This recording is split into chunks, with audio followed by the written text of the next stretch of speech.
आपने कभी सोचा है अगर समुद्र पर बिजली गिर जाए तो क्या होगा? अगर पृथ्वी एक सेकंड के लिए घूमना बंद कर दे तो क्या होगा? अंतरिक्ष में आवाज क्यों नहीं सुनाई देती? आसमान नीला और सूर्यास्त लाल क्यों दिखता है? क्या सच में ऑक्टोपस के 3 दिल होते हैं? आज हम इन सभी सवालों के पीछे की सच्चाई जानेंगे, तो वीडियो में लास्ट तक बने रहिएगा क्योंकि आखिरी फैक्ट आपको हैरान कर सकता है। अगर समुद्र पर बिजली गिर जाए तो क्या होगा? बिजली का एक झटका लगभग 30,000 डिग्री सेल्सियस तक गर्म हो सकता है, यानी सूर्य की सतह से भी कई गुना ज्यादा गर्म।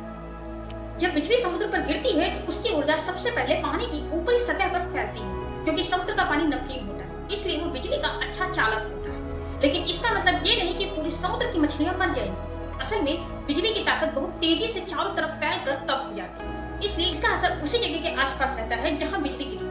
जब बिजली समुद्र पर गिरती है तो उसकी ऊर्जा सबसे पहले पानी की ऊपरी सतह पर फैलती है, क्योंकि समुद्र का पानी नमकीन होता है, इसलिए वो बिजली का अच्छा चालक होता है। लेकिन इसका मतलब ये नहीं कि पूरी समुद्र की मछलियां मर जाएंगी। असल में बिजली की ताकत बहुत तेजी से चारों तरफ फैलकर कम हो जाती है, इसलिए इसका असर उसी जगह के आसपास रहता है जहाँ बिजली गिरी।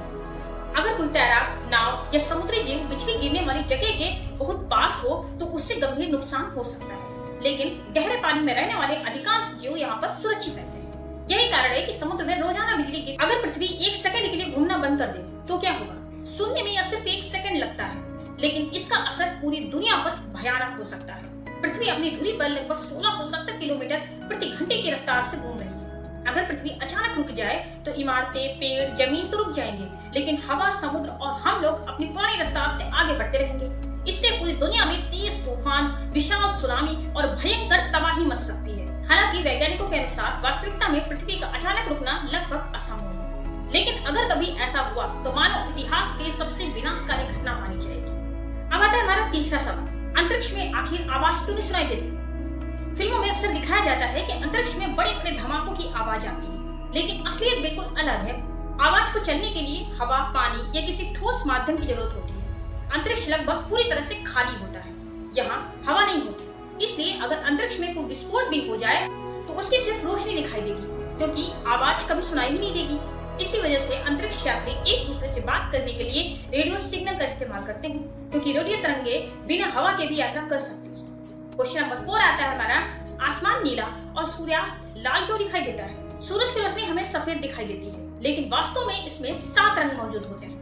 जब यह रोशनी पृथ्वी के वातावरण में प्रवेश करती है तो हवा के छोटे छोटे कण नीली रोशनी में सबसे ज्यादा बिखेर देते हैं, और इसी वजह से दिन में हमें पूरा आसमान नीला दिखाई देता है। लेकिन सूर्यास्त के समय सूर्य की किरणों को हम तक पहुंचने के लिए वातावरण में बहुत ही लंबा रास्ता तय करना पड़ता है। इस दौरान नीली रोशनी लगभग पूरी तरह से बिखर जाती है और लाल तथा नारंगी रंग हमारी आंखों तक पहुंचते हैं। यही कारण है कि शाम के समय आसमान लाल और नारंगी रंग का दिखाई देता है।